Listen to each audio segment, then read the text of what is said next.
En cette année 1900, fragilisé par la célèbre affaire Dreyfus qui a profondément divisé le pays, le gouvernement voudrait que le changement de siècle et ses promesses de progrès soient l'occasion d'une réconciliation des Français avec eux-mêmes et avec leur République.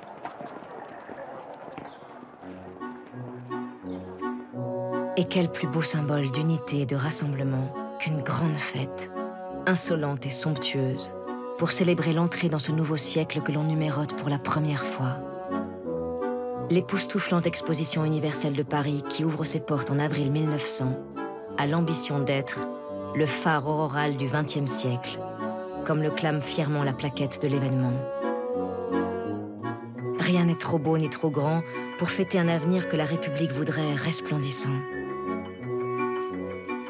Un avenir dont la porte d'accès se serait installée au pied des Champs-Élysées, près de la place de la Concorde.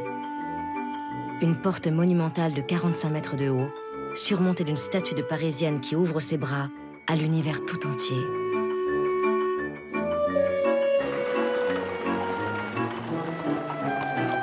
Au bas de la porte, 16 guichets sont conçus pour accueillir plus de 60 000 visiteurs à l'heure.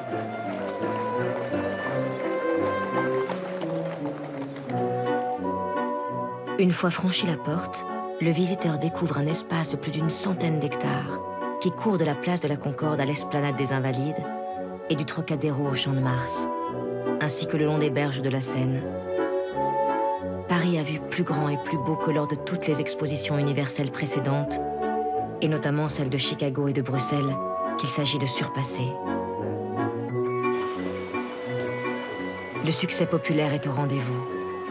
Des dizaines de millions de visiteurs vont se presser pour découvrir l'exposition. Des visiteurs des provinces de France et du monde entier, qui grâce au nouveau pont Alexandre III, peuvent rejoindre depuis les Invalides le Grand Palais, construit pour l'exposition, et découvrir son impressionnante verrière.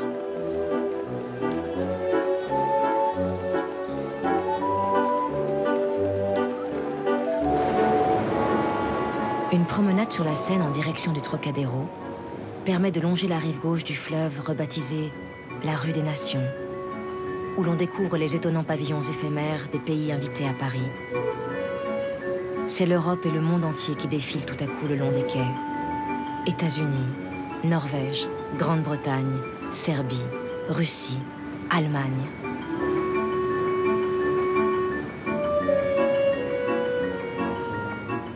Parvenus sur l'esplanade de l'ancien Trocadéro, on déambule dans les pavillons exotiques des colonies françaises d'Algérie et de Tunisie.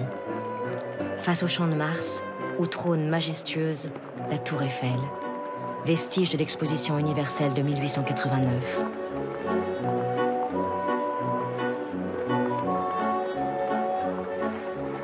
La grande innovation de l'exposition, c'est la rue de l'Avenir. Un trottoir roulant mécanique de 3 km, perché à 7 mètres au-dessus du sol, qui permet de rejoindre les différents espaces de l'exposition à 8 km à l'heure.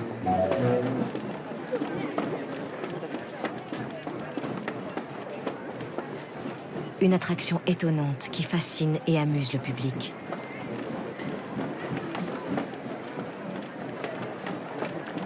Parmi les milliers de stands de l'exposition, ce sont ceux des pionniers du cinéma qui ont le plus de succès.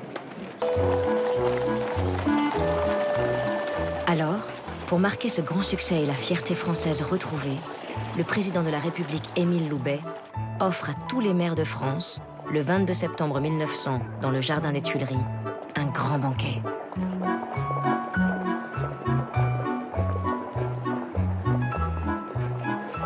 « 23 000 d'entre eux feront le déplacement pour fêter la France resplendissante et sa République. »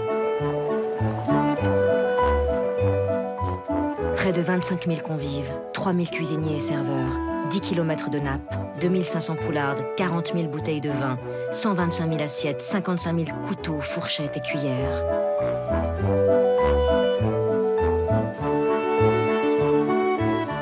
Pour clôturer dignement la plus belle exposition jamais imaginée, le gouvernement organise tout simplement le plus grand banquet du monde.